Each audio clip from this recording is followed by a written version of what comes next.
Okay, can we just do the can we just do the the four contemplations quickly? Shame, your thing is slower tonight, Bea, but never mind. Yeah, it's because I said my connection's very slow. I mean, it's also been jerky on your side because of my connection. Things have been a bit stuttery. Sorry, don't worry about it.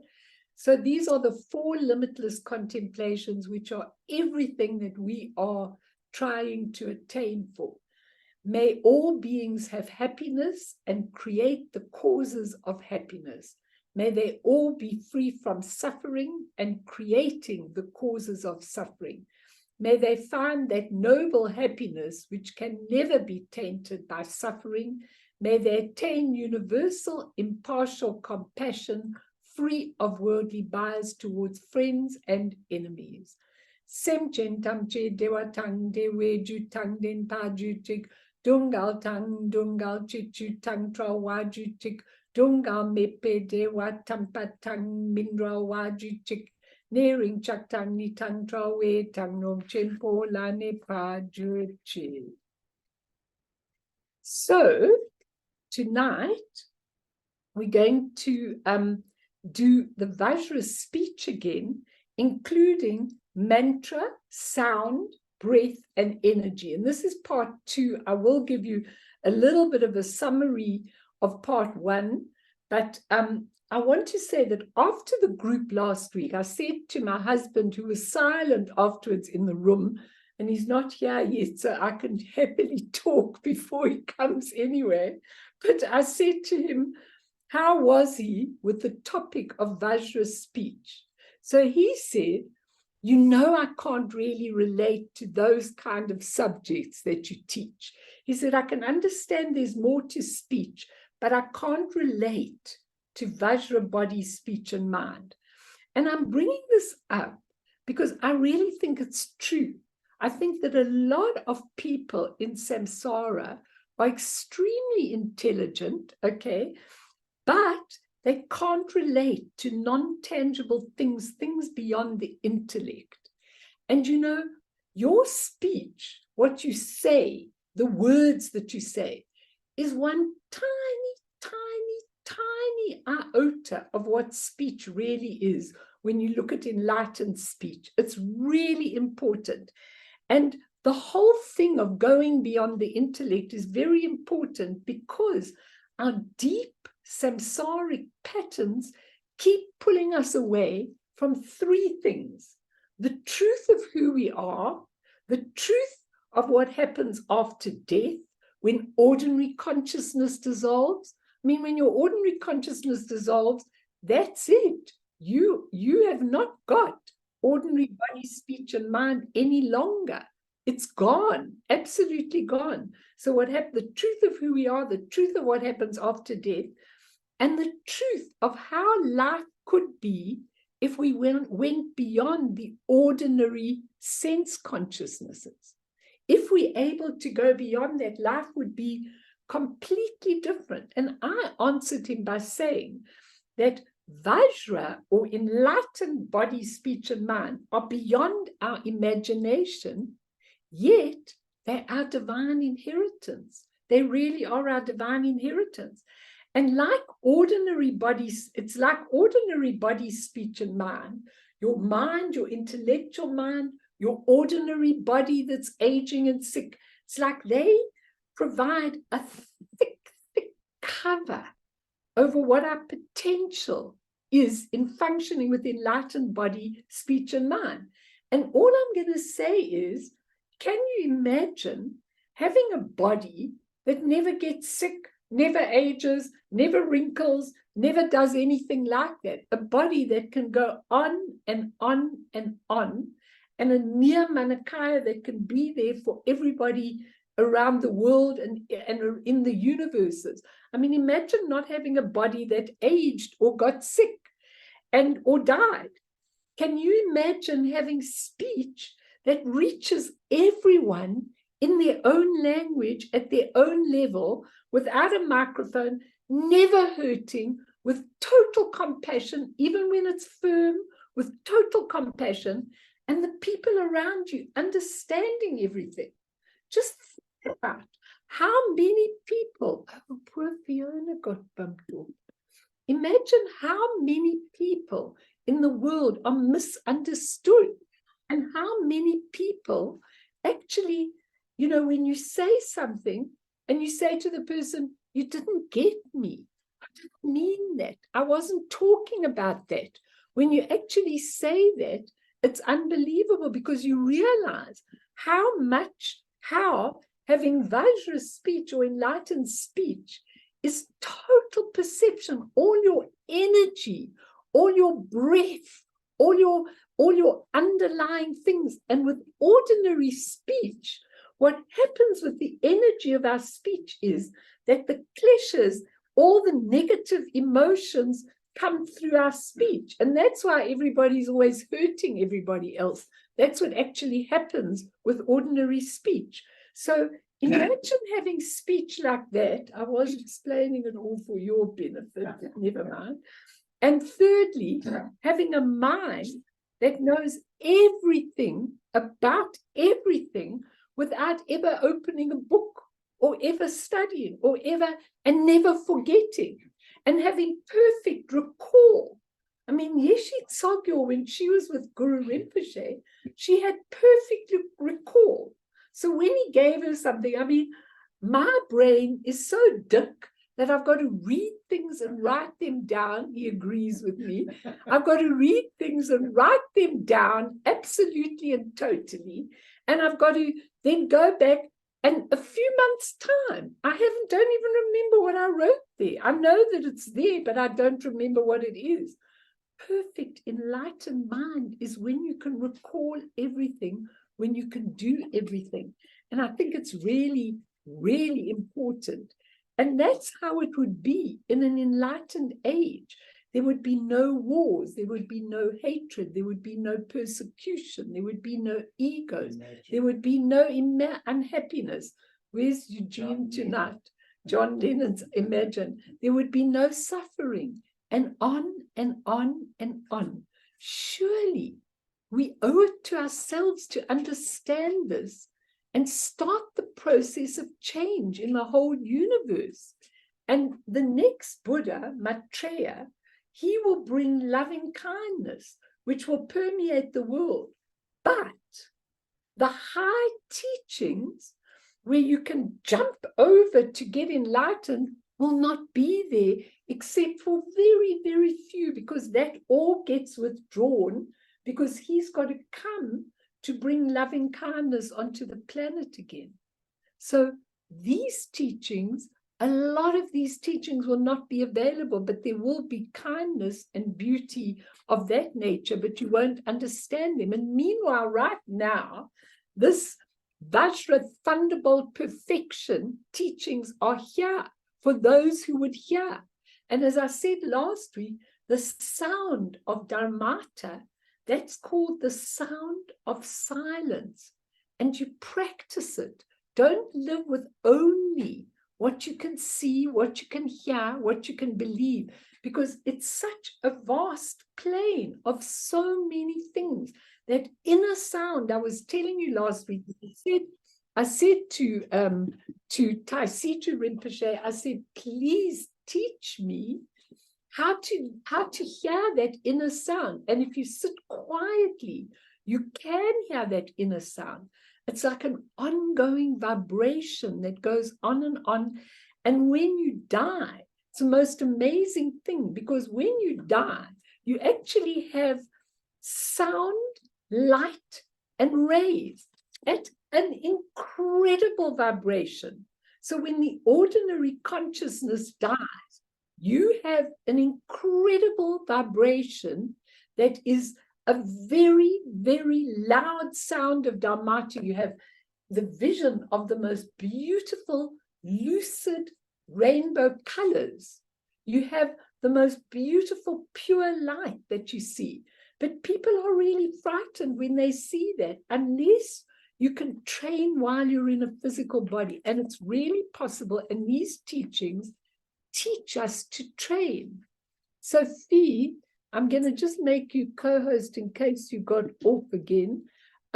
Just let's start again with the prayer we did last week, because it's really a very important one, if you can, so that you can see Vajra body, Vajra speech, and Vajra mind, and then we'll do a quick summary and go on, okay, after that. Right, so let's read this together, and remembering what I taught last time, and please, if you missed the session last time, please go back over it, because it's really important, because those symbols on the side of what Fiona's got there are Ah, Hung, and those represent Vajra body or enlightened body, Vajra speech, Ah, and Hung is Vajra mind. And Tulku Urjan, I was telling them last week, for those of you who were here, he spoke about actually just doing the mantra of Om Ah Hung, singing it, and just focusing on your actual enlightened mind, speech, and body. And he said that can do the most amazing things. So this is a prayer for the teacher to remain as the Vajra body, speech, and mind. But I always say afterwards, Shane, people from the load shedding are getting bumped off and on. I always say at the end of each paragraph, I do this every single morning. And I say at the end of each paragraph, may your life be as firm as the unchanging body, and may my life be as unfirm as the unchanging body. So you're relating it not to something up there that's away from you, but to something that's in you. So let's read it. We'll do the mantra 3 times. Om Mama Rani Jian, sorry.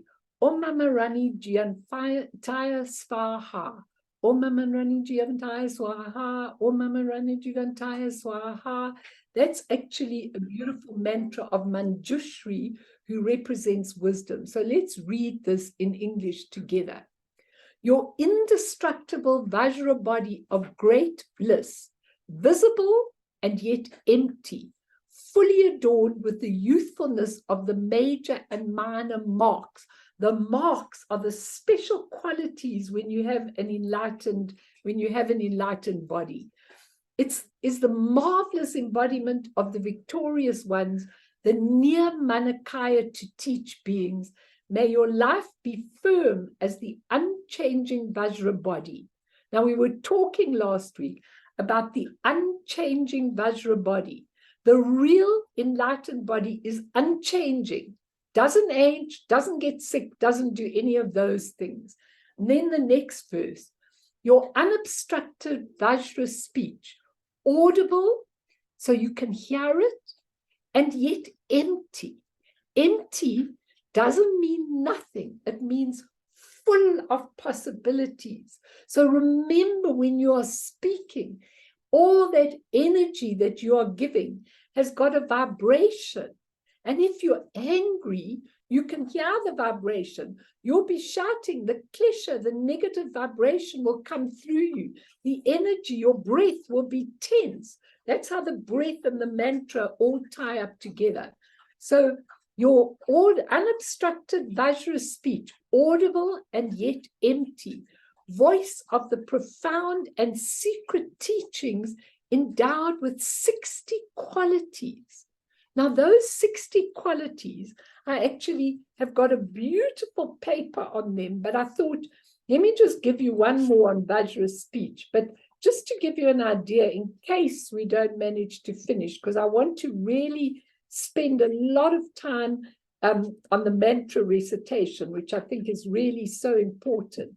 But the Vajra speech is the most fantastic thing, and it has 60 qualities, and I just want to give you an idea of what those qualities are. Just an idea. Distinguished and subtle, smooth and soothing, beautiful to the listener's mind, so suitable by the choice of words, pure in its virtuous motivation. That's only 5, so there's 60. I'll just give you a few more. Unpolluted, since it has motivation free, clear, harmonious to listen to, worthy of attentive listening, As soon as you hear Vajra speech, you will be magnetized to it immediately. And don't think it's just a speech of great beings. You have it. It's just covered over by your absolutely repetitive utterances that come and go and come and go, blah, blah, blah, blah, blah, on and on and on. It covers over that. It's unharmful, never criticizing, but it could be wrathful if you need it. It is sweet sounding, it is taming, it is not coarse, it is not difficult to practice or corruptible. It's most excellently disciplined. It's pleasing to the ear. It physically satisfies, it mentally satisfies disciples.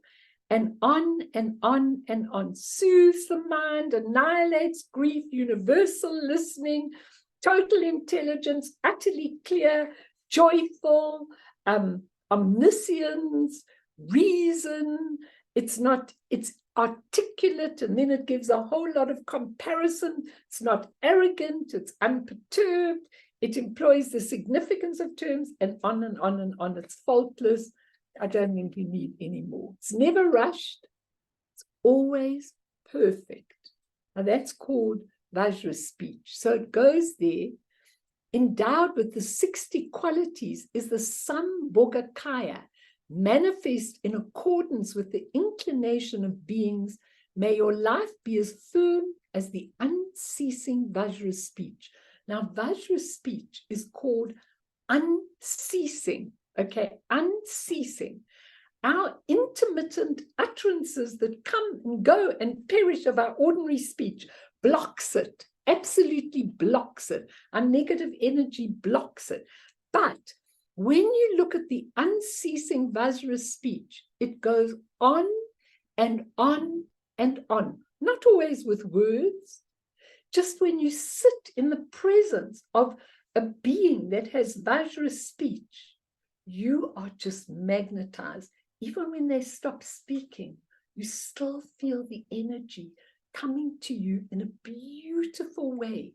So it's a whole thing of energy, breath, and mantra. I want to really talk quite a lot about mantra tonight. But I want you to understand that unceasing Vajra speech is the quality of it never ever stops. So in other words, when the Buddha taught, he never stopped. He'd teach by example, he'd teach by words, he'd teach by mantras, he'd teach by utterances, he'd teach by his energy. All of those things are all included in Vajra speech. The most beautiful subject. The subject inspires me. It really, really inspires me. So I hope I can take a little bit of my inspiration and give it to you. And then your mind, your Vajra mind, beyond arising, dwelling, and ceasing, cognizant and yet empty. Let's explain that sentence. Arising, dwelling, beyond. Your mind doesn't arise and then dwell and then cease. It just always is. Cognizant, which means awake, aware, and yet empty. Empty means full of possibilities, but it doesn't arise. It's always there. It's always inside you. It's never gone away. It'll be with you when you die, straight away. The profound and luminous wakefulness, the sphere from which all dharmas originate, is the all-pervasive Lord, the Dharmakaya essence of the victorious ones. May your life be as firm as the unmistaken Vajra mind. It's never mistaken. It's not like us. Oh, I said this, but I meant something else. Oh, this and this and this. Never with Vajra mind. So thank you, Fee. Those three are so amazing, and we are focusing on the enlightened speech at the moment. We're focusing on it because it's really important that, it's a huge subject. I can do it for another couple of sessions because I've got so much to offer you. But what I really was saying last week is that it's extremely important to understand that the whole of the speech includes the vital energy of the body, the prana, and the circulation of the vital energy is linked to the breathing, as Marion was telling us last week. So the breathing is very important. That's why when these masters do Vajra speech, they give the speech and then they go, and I've heard them, and then they give the speech again. And then they go, because what they're doing is they're balancing the energy into the central channel, and it's absolutely an amazing experience. And we were saying last week that body includes the whole material dimension, speech includes the whole energy dimension, including those negative emotions that come through speech are very important. And mind includes the part of the intellectual mind, which is like one grain of sand, and the whole nature of mind. Now, these are your inheritance. They're only covered over by the intellect that won't stop saying, I can't relate to what I can't see. How ridiculous. There are thousands and millions of universes and millions of other things going on at the same time. We just a teeny little planet, little star. That's all we are. And we've got to open ourselves to this, because what happens to so many people at death with the sounds, light, and rays, which are the three Vajra: body, speech, and mind, they just get scared and they faint. And then they wake up in the third bardo right before going into rebirth, and all of their karma is there. Karma is not for real. It's only a temporary, transient, relative concept. But if you can't relate and you are covered over with ordinary body, speech, and mind, by the time you go to the third bardo, you are back into that again.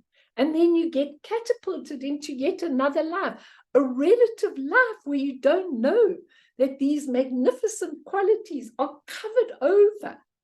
So interesting. I'm going to tell you in the next talk that I give I was looking through a huge box of letters that I've had for many, many years, and I've got to clean them out now. And I just realized that what I've been doing from day one, even when I was a teenager, I've been lifting people. I said to somebody today that I was counseling, get out of your box. Okay, get out of your box. What he does, this guy, is he just goes deeper and deeper and deeper. One negative thought, and then he interferes in the thought. He multiplies it, he makes it huge, and then he starts going in the box. And I said, let's use the symbol, think out of the box. So as soon as you're going into the box, into that negative whole momentum, awake, pull your mind out of it and start to expand on everything. That's what we've got to all do. Otherwise, the death experience is just a catapulting back with all the same karmic imprints, and that is not for real. Those are just covering over everything that you have to do.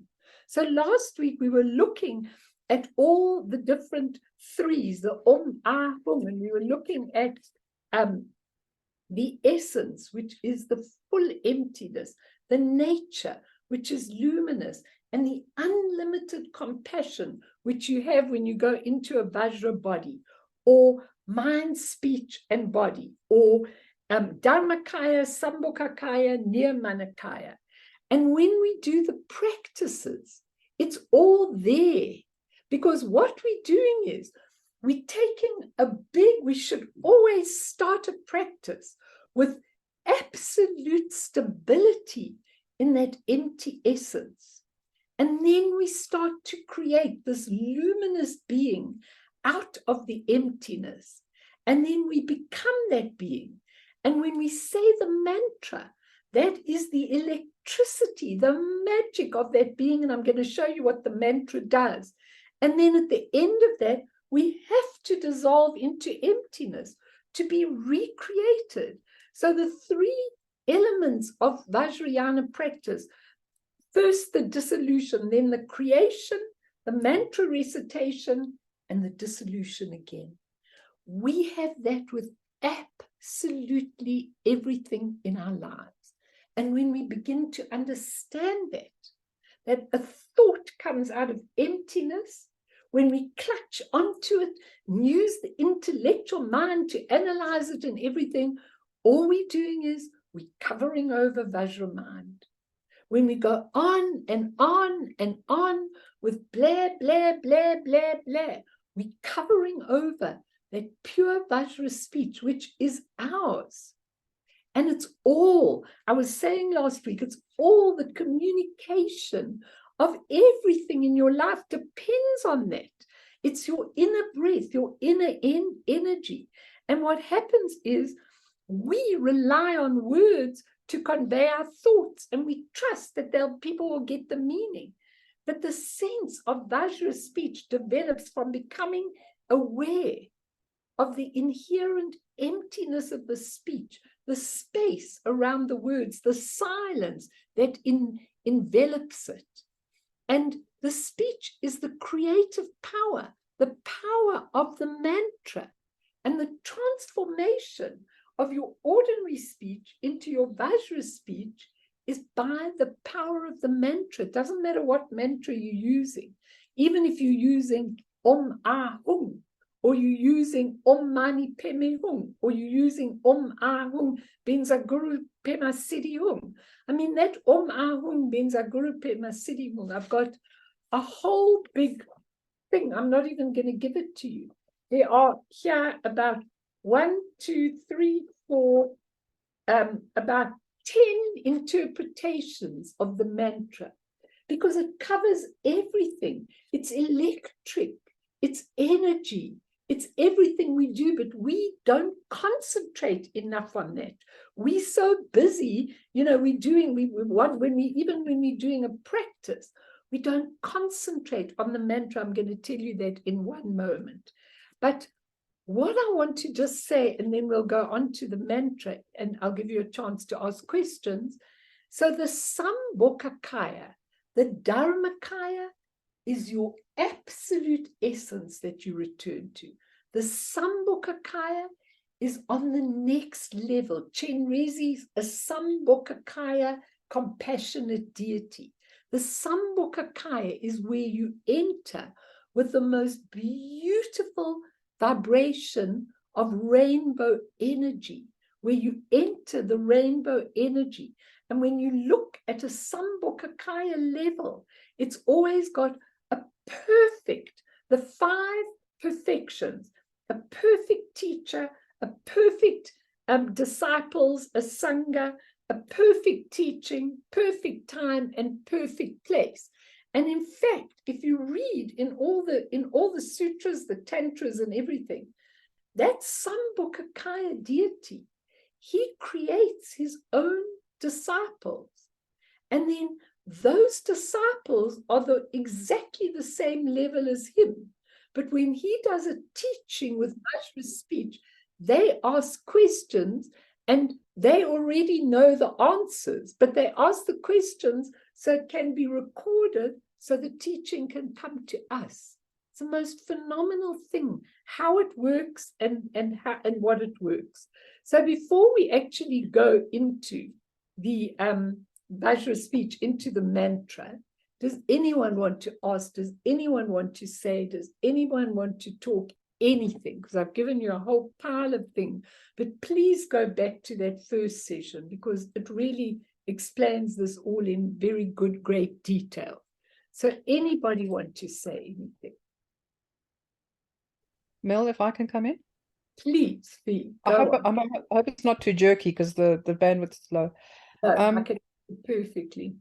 The idea of splitting things up into body, speech, and mind, why are they separated in that way? That sort of puzzles me, when everything is really from the same essence. I'm not entirely, it's not clear in my mind as to why it's separated out into those 3 aspects, Very, very good question. You know what? It's not really separated at all. Okay, and you're absolutely right in that. The only reason it's separated is for our intellectual minds to understand. Okay, because if we just said an enlightened being, which would be an enlightened being of body, speech, and mind, then we wouldn't get it. We have to equate it with something. So it's not that anything is ever split up. When the Dharmakaya essence is there, the Sambhogakaya is just a natural, spontaneous development for people who can reach that level. And from that development is a Nirmanakaya for us who can't even reach the Sambhogakaya level. But are they separate? No, not even one bit. They just separated so that our minds has a way of digesting and understanding it. But actually, they're not separated at all. And don't separate them. If you can see them clearly in your own mind, don't separate them. Okay, it's like separating essence, nature, and compassion. You know, you can't separate them. The one flows out of the creation of the other. So they're all together in the end. Okay, does that help that? Okay. Okay, it's like Yes, really. it does. Thanks, Ma. Oh, good. And I meant to give you these two stories in the beginning. So let's just relax with a little story. Once, 3 scholars on their way to take the civil service exam stopped to buy pastries from a woman. One man was quiet while the other 2 argued noisily about literature. When the woman found out where they were going, she predicted that the 2 talkative scholars would fail the exam, while the quiet one would pass. When this turned out to be true, the 2 failed scholars returned to quiz the woman and asked if she knew physiognomy. No, she said. All I know is that when a pastry is thoroughly cooked, it sits there quietly. But before it's finished, it keeps on making a noise. And I think that's so true with us. When you understand profoundly, you don't make a noise. You actually get it. And the other story, I've told this story because I think it's such a lovely story. For all the years of her young life, Sally had never spoken a word. Her mother had taken her to all the specialists, but to no avail. One morning at breakfast, Sally threw her toast down and exclaimed, "This toast is burnt. I can't eat it." Her mother was overwhelmed. "Sally, you're talking," she said. "Why have you never spoken before in all these years?" And Sally said, "Everything has been all right up to now." I think those 2 stories have a very big moral. Okay, everything has been all right up to the burnt toast. Okay, and in our lives, we burn toast a lot. Okay, and we throw our toys out of the cot, and we miss that beautiful Vajra speech. Any other questions or comments? Anyone? Viam, I know you are right there on the edge. What are you thinking? And it's a small group tonight, so you can all talk. I'm just enjoying listening tonight. I don't know anything at the moment.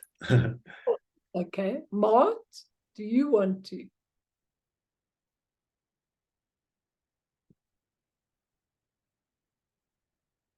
No, you're okay. Well, I'm having problems with my earphones and with my speaker and all of that. So yeah, no, I find it amazing. I mean, I listened to your last week's teaching, but only the last hour I've listened to today, and yeah, it's amazing. And I mean, I'm a minimalist, if that is an English word, I don't know. I like the shortcut.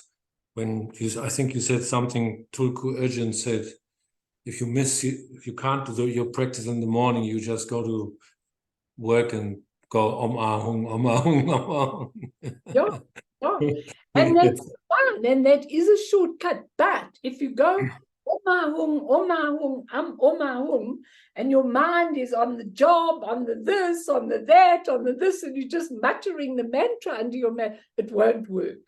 When you the words ahum, they've got to be meaningful.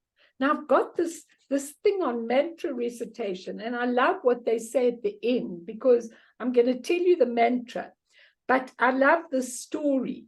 Thich Nhat Hanh told this story. He said, when two young people love each other, but the young man has not said so yet, also for older people, okay, the young man has not said so yet, the young lady may be waiting for 3 very important words. If the young man is a very responsible person, he probably wants to be sure of his feeling, and he may wait a long time before saying it. You can see this comes from Thich Nhat Hanh, who's got an ideal, idea of the world. Okay, no one waits for anything, and half the time it isn't even true. Then one day, sitting together in the park when no one else is nearby and everything is quiet, after the two of them have been silent for a long time, he utters these 3 words, I love you. When the young lady hears it, she trembles, because it's such an important statement. When you say something like that, not just with your mouth or intellect, but with your whole being, it can transform the world. A statement that has such power of transformation is called a mantra. And the thing is, wouldn't it be wonderful? I mean, I hear the kids and everything, they go, bye, Ma, love you, or they say when they're talking to you on the phone from overseas, bye, Mem, love you, that kind of thing. And I actually stop them when they do it. And I go, stop. Just stop a minute. Don't put it all in one sentence. Okay. Think about what you're saying. When you say love you, go, I love you. Then it's a mantra. Then it's something you're expressing, something you're giving. It's not just a bland thing. Our bland, ordinary speech is what is covering over the beautiful Vajra speech. And I think what Thich Nhat Hanh there is saying is really, really important, because when you do the Guru Yoga, and Esther, you can get the Guru Yoga, I've done a lot of lectures on it. When you get the Guru Yoga, you have 4 empowerments. The first is for the body, from the head to the head, the from the Guru's head to your head. The second is the for the Vajra speech. And the third is the hung for the Vajra mind. And the 4th empowerment, even if you do that very quickly, Mart, those 4 empowerment, the 4th one is for the whole, for the whole body, speech, and mind. And everything gets cleared with it. Now, when you do it, just actually understanding what I do when I do, it's called the secret empowerment. It's not a secret empowerment because it's a secret. It goes very deeply. That's what the secret thing. And it's called the mantra is called from the Guru's throat to your throat. And then it says, cleansing the speech and cleansing the prana. And when I'm doing the Guru Yoga in the morning, I always go, secret empowerment, red, into my throat, cleansing my speech, cleansing my prana, defeating Klesha Mara. Mara, that is the demon. Klesha Mara is the demon of the negative emotion, because all the negative emotions come out in your energy, and speech is your full energy. It's a very exciting subject, and it all comes out of your energy. And then I say, giving me Vajra speech, and then I won't go into the other, and planting the seed of the Sambhokakaya, which is the whole of sound, emptiness, energy, prana, breath. It all goes together in the most beautiful way in the secret empowerment. So your Guru Yoga catches all of this. And you can go back to the teachings, I've given quick guru yogas that you can do. You can do it in 15 minutes in the morning, and it'll be a total practice for you. Any questions up to there? Anything you want to ask? Because then I'm going on to the mantra recitation. I want to spend the rest of the time on that. Anyone want to ask or say? You're welcome. Most welcome. Challenge, ask. Yes, Esty, I'm happy if you want to say. Okay, I feel like a 5-year-old that has been thrown into 10th grade. So to take Absolutely, and I warned you, yeah, before you came. Okay. So to take it one drop at a time, I'm not even saying step because step is too large, a drop at a time. Good I for you. understand that Vajra speech is, for a very clumsy word, I would say honest or real, authentic. Is that what Vajra means? You know what? Vajra is a very interesting word. It's called thunderbolt. So it cuts through. This is called a Vajra in Tibetan, in Buddhism, all round. This is a Vajra. It's got both sides of the stick, the ultimate and the relative. And this is the mid where you hold the Vajra stick. And Vajra really means a thunderbolt. It's actual perfection. Okay. So when you're saying authentic and true, you're absolutely right. But what I've been doing with a lot of people lately is they go, I like to be honest about myself. But what I have learned, and honest with people, what I have learned, Esty, and you knew me many years ago, okay, I'm much softer inside. And I really look at people. Joss is puzzled with me. I really do look at people, and I always put the question mark. So I never try and give harsh honesty as much as I can, unless I'm really in a deep relationship with someone and they're not listening. I might give quite a wrathful, honest thing. But I never, ever give it because people can't understand it. Now, Vajra speech has a quality about it that is totally truthful, but it is at the absolute level that the other person can actually understand and digest.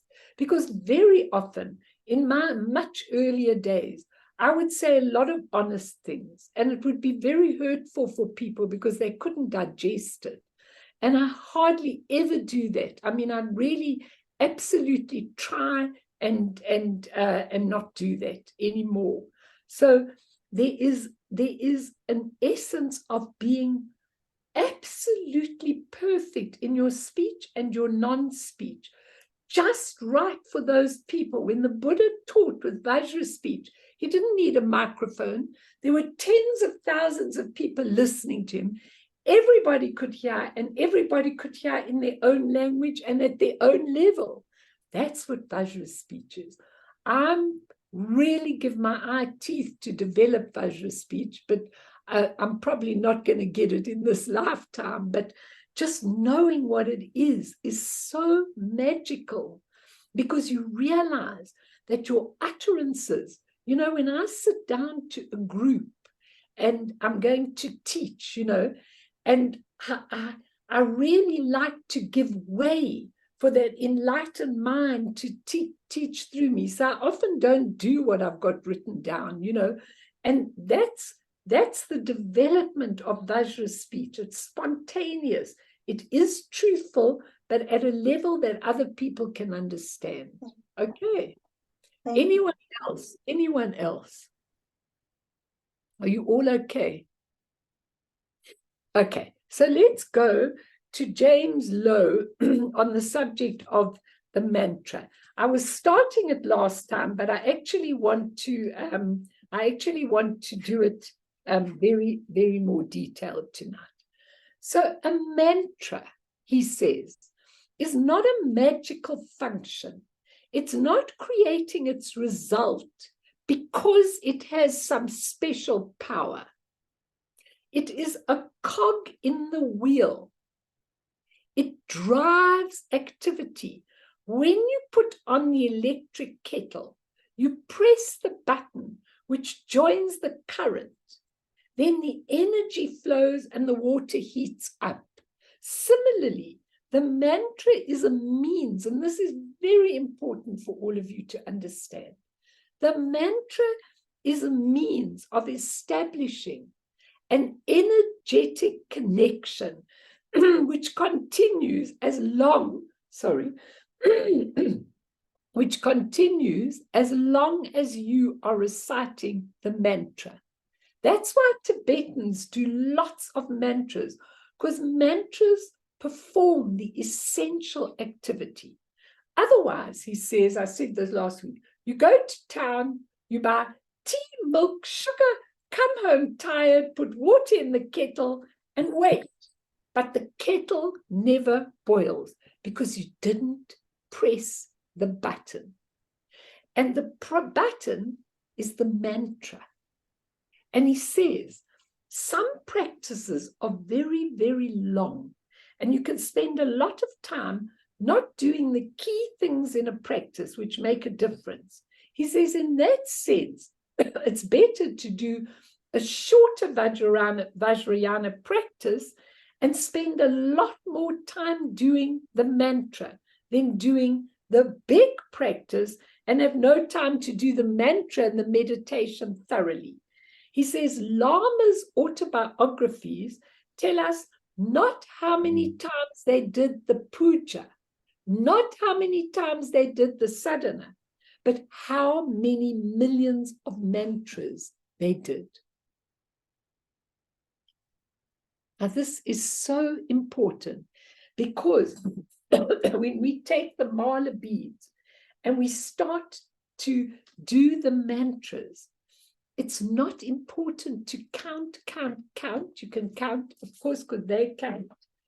But when you watch someone like Tulku Urgyen Rinpoche, and I've told you that story where he was in his monastery and this monk had to come to put a statue. He didn't know where to put the statue. But he opened, he was very old in that state. He saw him leaning over his bed with his mala beads, and you could see he was reciting. And the monk thought, how am I going to disturb him? And he eventually couldn't wait anymore. And he said, excuse me, Rinpoche. And Rinpoche turned like this to him. He said, yes, with full concentration. And he said, where do we put the statue? They're waiting, the workers. And he said, put it in such and such a place, blah, blah, blah. And then he turned back. And this guy looked in to see, he felt so bad disturbing him. And there he was in the same position, reciting the mantra. Now, he talks a lot about reciting the mantra, but it is useless if you recite the mantra and your mind is all over the place, okay? You really need to recite the mantra with concentration. And the only thing I can tell you, I told you last week that assistant of the Dalai Lama came to one of my talks, and he was speaking to this guy, and he said mantras are very, very, very complex. Okay, you can see the interpretation. You can translate the mantra, Om Mani Padme Hum. You can translate it. It means, hail jewel in the lotus, which means you're a jewel in the mud of everything else. You're the jewel. But it's got the deepest, deepest meaning. And when you see people using it, when I saw Lama Yeshe that time, when I saw him use that Om Mani Padme Hum, I knew there was power. There was this vicious dog, and they told us not to walk there, and he just went, Om Mani Padme Hum. I've never seen anything like it in my life. The dog sat down, this vicious dog. He sat down like a little angel, and he never moved. And my mouth, not only was I in fear of the dog attacking us, which we've been told about, but my mouth was wide open like this because I'd never, ever seen anything like that with a mantra. He just went with an authority, with a power. Om Mani Padme Hum. And the dog just sat. I I'm telling you, and I witnessed that. I really, really did. It's like a very, very important thing. So, yes, please. I take it that the reciting of the mantra, wherever you are, doesn't mean that you have to do it aloud. You could do it basically numb or mute, correct?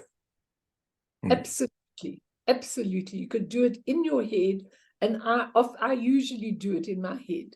In fact, I remember Annie Lamo teaching me right at the beginning with the Tara thing.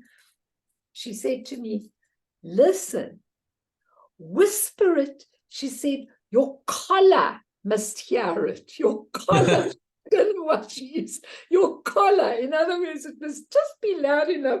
So your collar, which is near your mouth. And she says, that's how I do it. And I always remember her instructing me. And I go, oh, Taritu, is just enough for my collar to hear it, you know. But you can do it in your mind as well. You really, really can. It's fine. But she said your collar's got to hear it. And I like that explanation a lot, you know. Just all the little tips that you get when you're around these wonderful masters and everything. They teach you exactly how it is. And I watch them. I've watched Lama Yeshe Rinpoche doing his mantras. And you can't distract him for anything. He's absolutely concentrated on it. But what I want to say to you is a mantra is the essence of the creative word, the primal sounds. No, what's happening with everybody tonight? The primal sounds that give shape to the relative reality, filling the ultimate reality of the void. The power and effect of a mantra depend on the spiritual attitude, okay? The knowledge, the attitude, the knowledge, and the responsiveness of the individual. The sound of the mantra, here's for you, Mark, is not a physical sound, though it can be accompanied by a physical sound, but a spiritual one. It cannot be heard by the ears, but only by the heart. And it cannot be uttered by the mouth, but only by the mind. And it has power and meaning for the initiated. And as we all know, even in the Bible, it says, in the beginning, there was the Word. The Word. The last empowerment in the Guru Yoga is called the Word empowerment. It's that absolute, it's a hum, and it completes everything. The word that we need the energy of. Okay. And that's very important. It can transform, it's used to transform the speech. Shame, these Eugenes probably had load shedding. It can be used to transform the speech that you are doing as part of transforming our body, speech, and mind into the respective pure aspects of the Buddha. Hello, Eugene. Sorry you missed everything. Just go over it on YouTube, okay? I'm sorry that you've come late tonight. Okay, so what I just want to give you one more teaching from this little thing of Thich Nhat Hanh. He said, a mantra, he's gone again. A mantra is something that you utter when your body, speech, mind, and breath are all at one in concentration. Something in my throat. When you dwell in that deep concentration, you look at things and you see them as clearly as you see an orange that you hold in the palm of your hand. He says, looking deeply into the 5 skandhas, those are the 5 aggregates: form, feelings, perceptions, habits, and consciousness. Looking at them, Avalokiteshvara, who was Chen Rezi, saw the nature of interbeing and overcame all pain and became completely liberated. And it was in that deep state of concentration, of joy, of liberation, that he uttered something important. He said, oh my goodness, this is here because of this. This is here because of this. This is here because of this. They're all interlinked. But ultimately, that's just a relative view. That's all it is. So I want to just read you a little more of James Lowe, and then let's do a meditation. James Lowe says, I must take some, I've got like something in my throat that's driving me nuts. Sorry, everybody. Maybe I should just suck something, it might be better. Okay, so he says you have the seed syllable. The seed syllable is the essence of the mantra. So he said, say, in Guru Rinpoche, you have the seed syllable, and the seed syllable is called Hri, H-R-I. Okay, now he says, as you say Hri, or in Tara, you say Tam, or in Chenrezi, what do you say? Hung, I think. Hung in Chenrezi, whatever your seed syllable is, as you say that, rays of light come out from the Ri, as he's saying, Ri, and then the mantra, say over here you're going, Ahung Benza Guru Pema Siddhi Hung. Let me just do rather Mani Pemi Hung, it's easier. As you do the seed syllable, the light comes out, and then you do the mantra, okay? And from this mantra, Mani Pemi Hung, Mani Pemi Hung, an offering, even an offering goes to the Buddhas, to the Bodhisattvas. You have an offering to all the beings in the universe as you're giving your mantra, okay? And then as soon as you do this, they multiply the light, and the blessing comes and merges into us and purifies all our karma and purifies all our negativity and everything else. And he says, what happens is then you go again with the mantra as you're going around in that direction, and then the mantra purifies, goes on to purify all the beings that are caught on the 6 realms of samsara. So first it purifies all your karma, and then as you go around, it then purifies all the beings who are suffering. You're thinking of the beings in Libya in the floods, the beings in Morocco in the earthquakes, as it goes round. And he asks the question, James Lowe, now you might wonder, how can it be that rays of light can transform something very unpleasant and horrible into something perfect?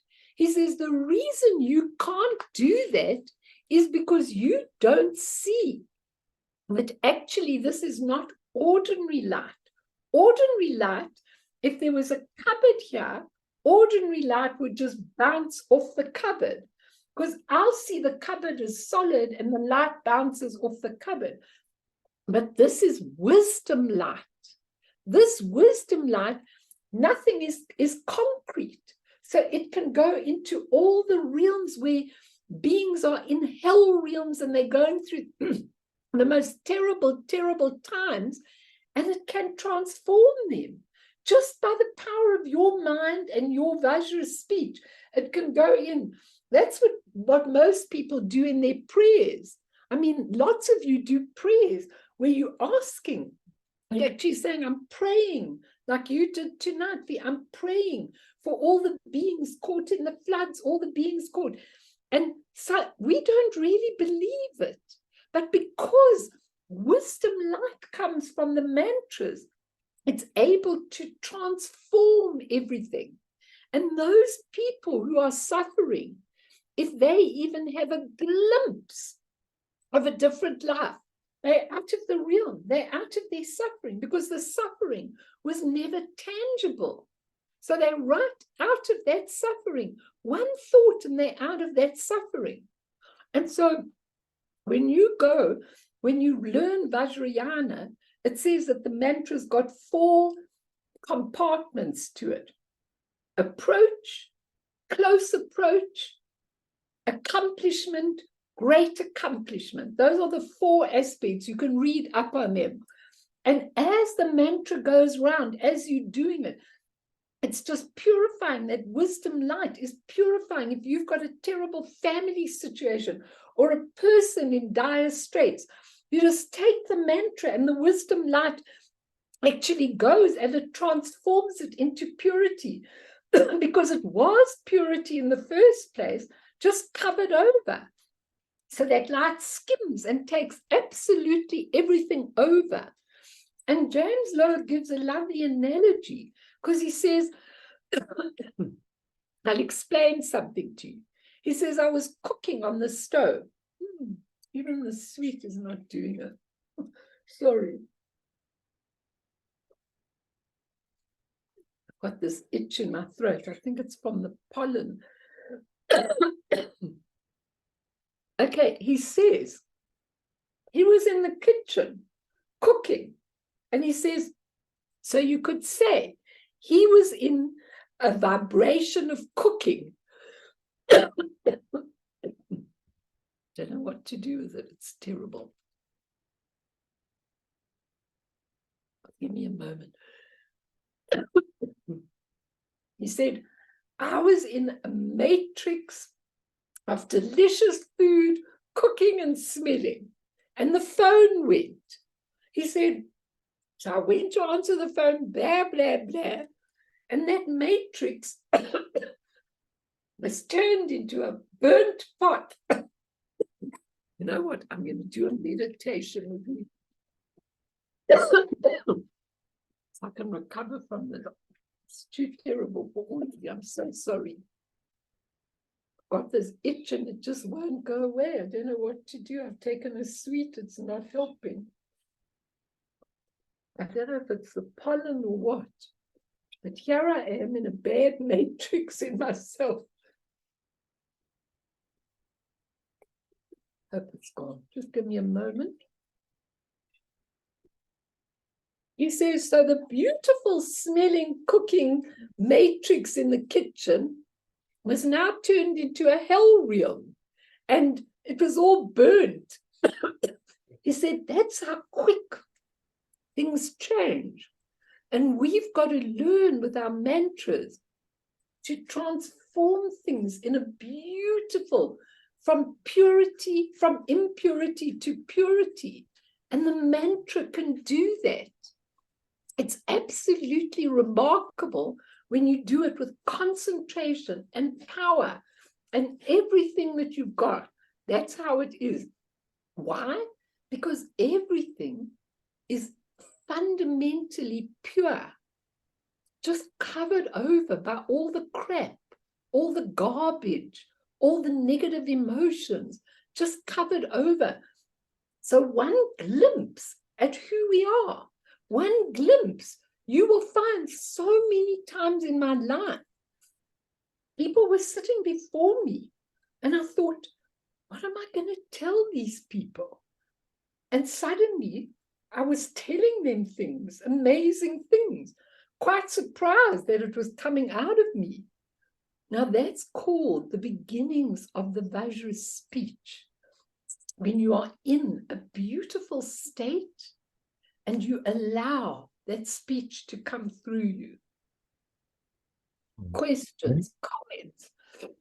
I've given you this very, very, he just said, when you go into an energetic vibration, similar to that vibration, we enter into that dimension, okay? If something else takes you out of the state, then you're not in it anymore.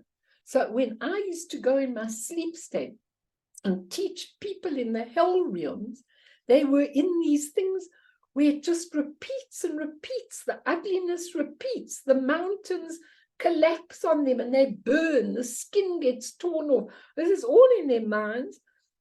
And if they just say for 1 minute, there's something else, they're out. They're out of the realm.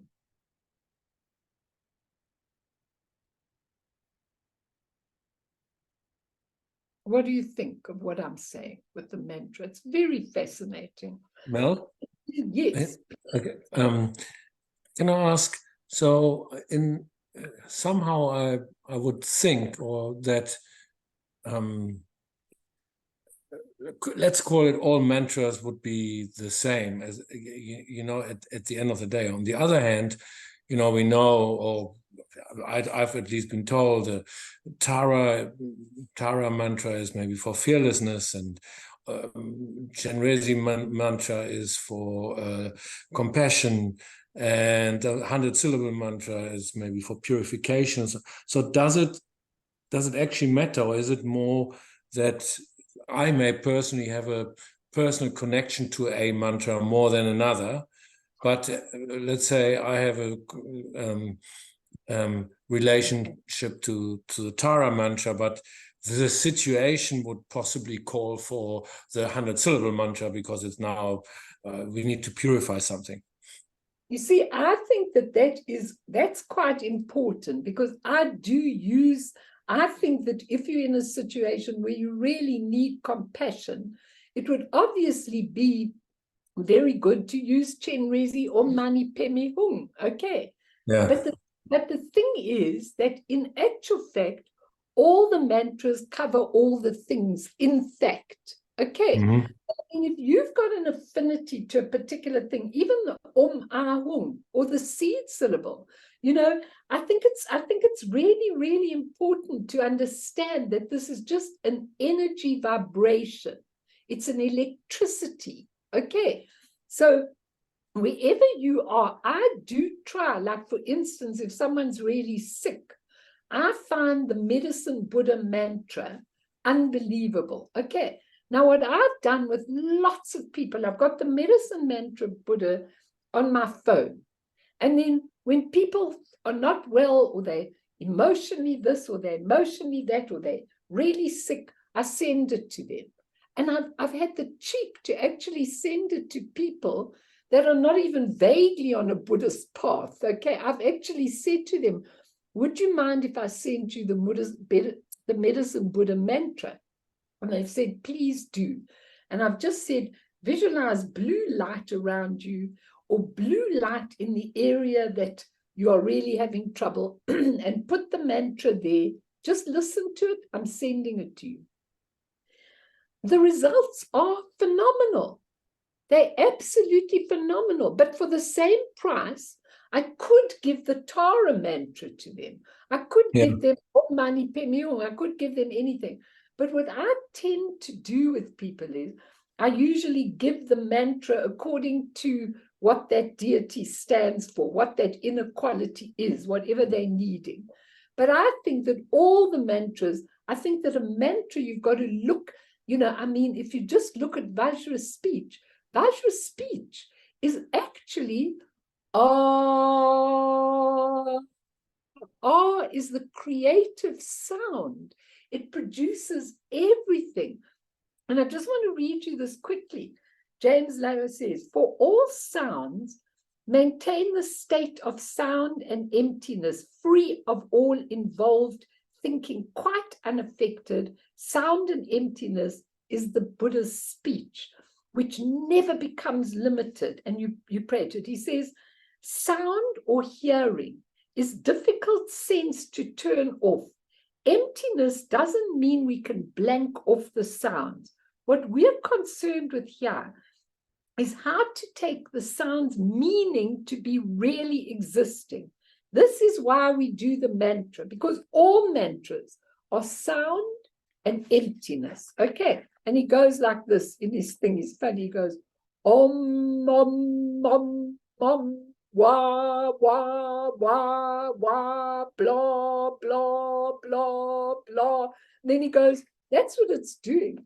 It's all the time moving from meaning to meaninglessness, meaninglessness to emptiness, emptiness to meaninglessness to meaning, moving up and down, pulsing up and down. Then we see that there's an open, empty, pure, vibrating quality of sound. And he says many meditation methods involve sound, because sound can hold our attention. Sound is simply energy. Unless you keep making sound, there isn't sound. He said, and you think unless you keep making it, there isn't sound. But he said it's energetic movement, like sound rising through the vibration in the voice box, in my throat. If you stop the vibration, doesn't seem to be a sound, but this whole world is also vibration. And when the vibration stops, the world will end. So, it's so obvious that when we die and we rid ourselves of all this, all this negative and all these sense consciousnesses, when they all go, there is the sound of Dhammata. And they describe it in the Tibetan Book of the Dead as the sound of 1,000 thunderclaps. Now, if you're expecting that sound, it's no skin off your nose. If you're not, people faint. Okay, then wake up later in the bardos. Meanwhile, that's the sound that can rescue you. That's the sound of the vibration of your whole body, of the energy, of everything. And light is a vibration, and it's full of resonance, and the vibrations start. And then you do the mantra practice. You really allow yourself to be present in the sound and observe the different quality of experience as you focus in turn on the sensation of the mantra, on the sound, on the meaning, on the emptiness. Sound helps to see the link between emptiness and semantic form. And so it is linked to Sambhogakaya level. That's enough teaching, really. I've got so many other things, but I can't. Let's do meditation. Anybody want to say anything? We'll just do a meditation and then I won't do any more. But there's so many amazing, amazing, amazing things that there are of what you can actually say and what you can actually do. Like, for instance, when I'm doing White Tara practice. Now, White Tara, Mart, stands for purity, stands for healing, long life, the wish-fulfilling wheel. And whenever I do that practice, and then you go like this, Om Shunyata Janana Benza Sobawa Emaho Hum. And then I always do it in English afterwards. It says, Om, I am the embodiment of the Vajra nature of emptiness and wisdom. Isn't that beautiful? Om Shunyata Janana Benza Sobawa Emaho Hum. Om, I am the embodiment of the wisdom of the Vajra nature of emptiness and wisdom. Now, when I do that, you just do it once. And when I do it, I always stop. And I just ponder those words. I am Om. I am the embodiment of the Vajra nature of emptiness and wisdom. That's everything that you are. Why am I not showing it? Because it's covered over. I don't have to go looking for it. I just have to remove the cover. That's all. So I want you to do a little meditation now and take your best mantra. You want to do Om Mani Padme Hum. If you want to do Om Ahum Benza Gu Pema Siddhi Hum. You want to do Om Mani Padme Hum, Om Mani Padme Hum, Om Mani Padme Hum, Om Mani Padme Hum. Whichever you want. I'll just do Om Mani Padme Hum, and then you just allow the vibration and imagine the seed syllable going out of you, out into Amitabha's land, and just going round, giving all offerings to the beautiful beings, and coming back right into your being, cleansing everything in your being. And then it goes out again.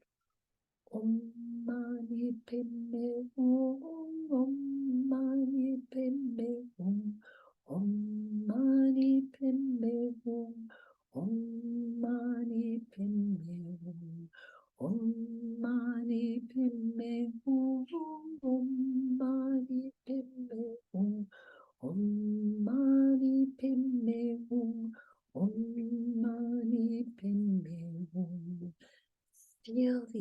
electricity, the energy, the vibration, and watch as it goes out to all the beautiful beings, and now they bring it into the sixth realm of samsara.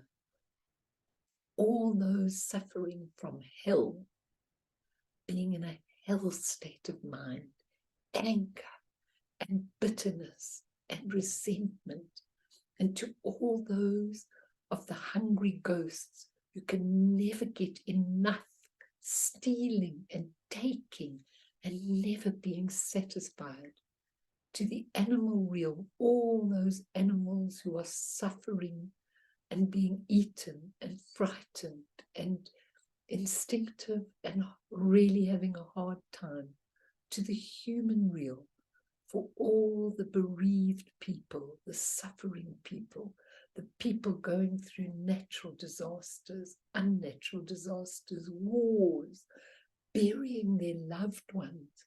See that mantra.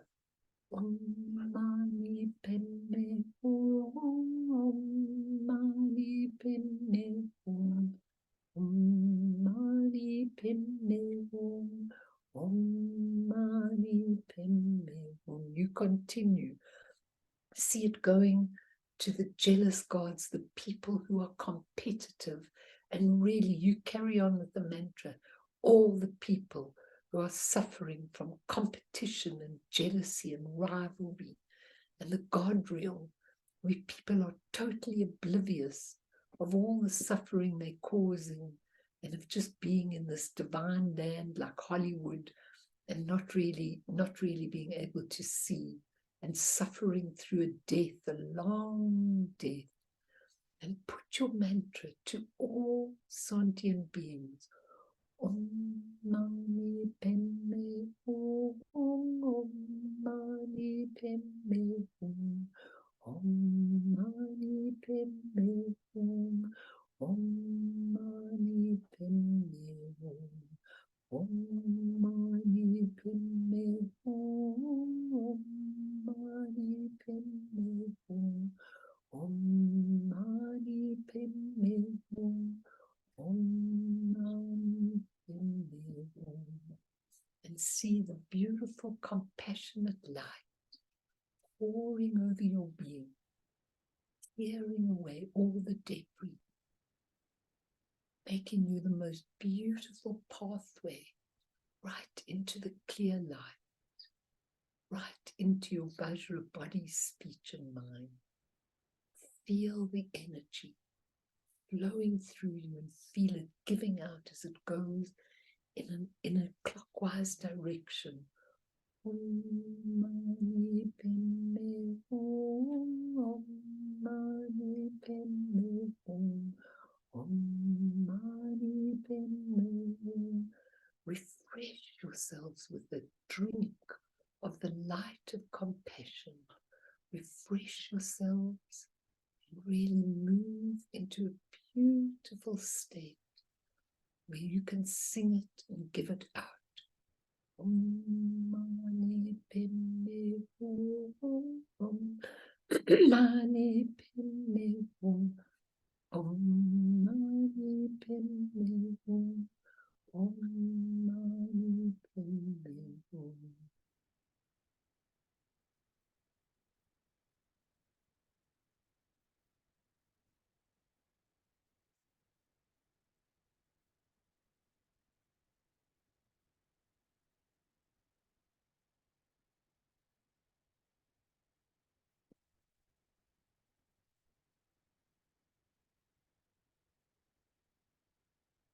Does that give you a better understanding of the mantras and everything? Da, you feel it gives you a good understanding? Okay. That's good. I hope all the others that are missing will catch up on YouTube and get it, because I'm not going to teach this very often, but I love it. I love the subject. I've got pages and pages of notes. It's like things just fall into my hand because it's such a beautiful, beautiful subject. You can teach it for ages. Pammy, what about you? Kerry, what about you? Okay. Yeah, thank you very much. I was given a practice many years ago, and Yeah. this has added literally a new dimension to it. So thank you very much. I'm so glad, because you know what? Sometimes what happens, and I know it happens with me, you know, like Tulku Urgyen Rinpoche says, we always changing practices as though there were really deities there that would get offended if you didn't do their practice, you know, kind of thing. It's just your own inner being. And he said one practice, one mantra, one Ahung would actually do everything for you, you know. And what happens to a lot of us is we get a bit stale with the practice. You know, we do it for a long time. Sometimes you've got an amazing connection and you don't care that you do it for a long time. You can go on and on and on. Like I'll always have a connection to Tara and Guru Rinpoche, so I can do their practices on, and I never get bored. And each time I read, it's really very interesting. But it's hard for us in Tibetan. It's hard because you really need to understand what you're doing and everything.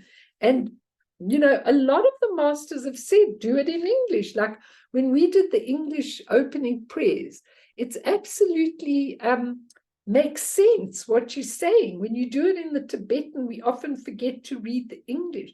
So I think it's very important to have something lovely to stimulate you again and push you into a new space and all of that. I think it's really, really important to do that. And just to know that this Vajra speech is all your energy.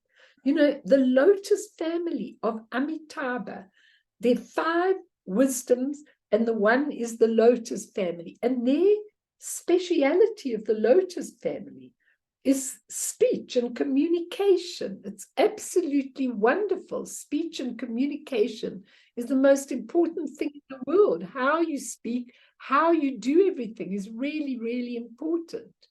So let's leave it then, and we'll go on to another subject. And if anybody wants any info or anything, please ask me. I'll be very happy to give it to you. And I hope the others will all catch up, because there are a lot of people that aren't here tonight. And that's the way it is. What can I say? Let's dedicate Fee, and then let's just dedicate to all sentient beings who are suffering, as we've just done now, and to all the beautiful mantras. May they go out into the world. May they really, through this merit, may we achieve all-seeing Buddhahood, and thereafter, once all harmful enemies have been defeated, may all beings be liberated from the ocean of existence, stirred by the waves of birth, old age, sickness, and death. Sunam die tamche zipane topne nepe dranam pamshene jega nachi balak trupaye sipe sole dua dro warsho. Just turn off.